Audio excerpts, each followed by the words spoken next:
So first of all, Jason, thank you for taking this little time with us to talk about your first directing movie, Sleep. Oh no, thank you. Merci beaucoup. You're welcome. I would like to say congratulations because we saw it last night and it's easily one of our favorite movies. Really? Yeah, Wow. easily in our top 3. Oh my Really goodness. cool. Thank you so much. I don't think that because it's you, but yeah, really nice movie. Okay, great. Thank We like you. it. So this is your first time at the Gerardmer Festival. Yes. How do you like it so far? It's incredible. It's like almost a dream. Somebody explained it like it's Twin Peaks from David Lynch, and I kind of get that because it's such a peaceful, beautiful town, a small town, but they have the most avid horror fans in the world, I think, and I had the opportunity to watch a lot of films with the Gerardmer audience, and just their enthusiasm and their love for genre films. It really made me love going to the theatres and watching the films with them. Yeah, just hear the people screaming. Yeah, and stuff like absolutely. that. Yeah, they have their own routine, and yesterday I had the opportunity to watch Sleep with them, and just their enthusiasm and love. It really affected me that usually when I watch films, I only watch my films, I usually watch it with regret and embarrassment, but I think it was their energy that made me watch it as a spectator, as a fan, and I really appreciated that. Yeah, and just be able to feel and see the reaction of the audience. Yes, the film must absolutely. Be really cool for you. Yes, that was incredibly cool. Great. So I read you work with Bong Joon-ho on Okja as a first assistant director. Not the first assistant director. Just an assistant director. Yeah, one of the assistant directors. I assume this has a lot of influence in your work. What can you tell us about that? Well, when I graduated from university, my first job was being a part of the assistant directing team. I worked there for 2.5 years, from pre-production, production, post-production and promotion. And at that time, I didn't really think that I was learning anything because I was so busy trying not to ruin the movie, just doing my job. But when I was creating Sleep, I realized that I was trying to mimic director Bong Joon-ho every step of the process of making Sleep, and it was then that I realized that everything I learned about filmmaking I learned from Okja and director Bong Joon-ho. There's something you learn making with that man. That might be something. Absolutely.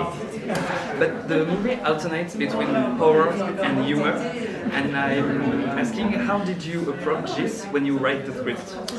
I didn't intend humor. I just went for what felt the most real. That being said, a lot of my films, even my short films, are always categorized as comedies or black comedies. Yeah. And to think about why that is, I think it's because I like putting characters in absurd situations, very interesting and weird situations, and just seeing these people react to them in a truthful manner. I think that sometimes causes laughter and humor, like real life does. Yes. Even in, for example, a sad place like a funeral, you can find laughter. Yeah. And even in a party, there's sadness. Yeah, so I think that's just how life operates. Yeah, I think too. So how did the idea of making a movie about sleepwalking came about? I mean, are you a sleepwalker yourself, or maybe someone in your family? And the second part of the question, and why did you choose to tell us this story through the eyes of a married couple? Oh, that's very interesting.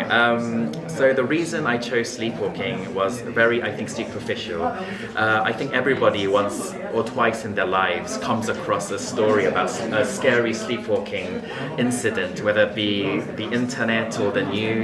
Somebody falls off a building while they're sleeping, or drives while they're sleeping, or harms someone by their bedside, their loved ones. And I was very shocked at the stories and remember how that would create a possibly good horror film. And I was really curious about the everyday lives of such people, how their everyday would function.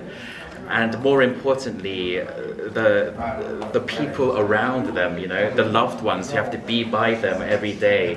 How would their everyday lives look? And that really intrigued me into trying to create this story. And I thought that would make a very interesting horror film. And about the second question, while I was writing the screenplay, my main goal was just to create a fun genre film, a fun horror film. But unbeknownst to me, unconsciously, a lot of personal elements seeped into the story. While I was writing, I was preparing to marry my longtime girlfriend, now wife. She's with me at the festival. Oh, great. Yeah, and I think because of that, the main characters are a married couple, and the story is about their marriage more than anything. Probably because I was thinking about marriage so much at that time. And you know, films about marriage, stories about marriage, they're usually very cynical, and the central conflict usually comes from each other. They fight, or they fall out of love, or somebody makes a mistake. And because I was preparing to marry my girlfriend, I had a more romantic view of what a marriage could be.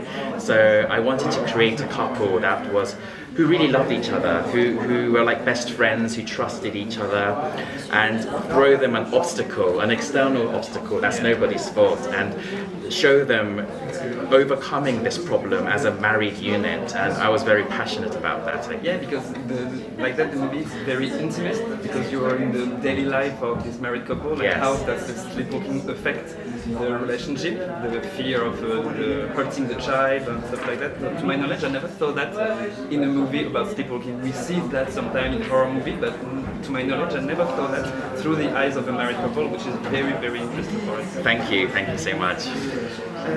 What did you decide to structure your movie in a chapter? I thought that actually the story of 3 chapters, having the screenplay in 3 chapters came naturally. I didn't really think about it consciously, but I think thinking about it now, I wanted to create 3 moments of drastic change in their relationship, you know, and just because the story is set in a single location, I didn't want to show everything, otherwise I thought it might be a bit mundane or boring. So I wanted to show portions of 3 stories that had the most change, and show how their relationship changes in a drastic manner. Okay. Yeah.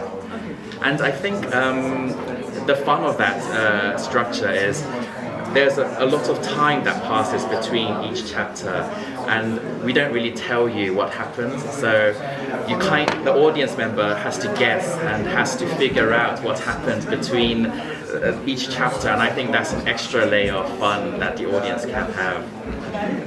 I really think that. So you work with O, and what can you tell us about the experience of directing a movie for the first time? Just to set up the project, finding the funds to produce the movie. Was it hard for you to collect the funds and the crew, stuff like that? It was, I think I'm in the minority where I had the luck of having 10 miracles happen at once for this film. People say, you know, you struck the lottery jackpot 5 times consecutively. That's how lucky you are. Because once I wrote the screenplay, I found a producer relatively easily, and we got our dream cast quite quickly as well. You know, there were no second or third option. I said my dream is to cast these 2 people, and they were very gracious enough to say yes. So we were able to send it to an investor, and they, luckily enough, I think because of how small the budget is and how easy they thought it would be to make, they said, yeah, all right, just throw some money at them, and I think that's how it got made. So I'm in the minority where my first film was created with relatively easier than some of the more harder cases. Yeah, because in the movie you don't have a lot of actors and the setup is just basically in the apartment. Yeah, I didn't realize it, but that appealed to a lot of producers, I think, because just one location, the budget is relatively small, and they thought, you could, 2 people, 2 actors in the home, what could go wrong? Let's just try it. Yeah, exactly. The risk was very low, I thought. And tell us, when was the last time you were really scared in a movie, maybe recent or past? What was the last time you were, oh my god, this movie is freaking...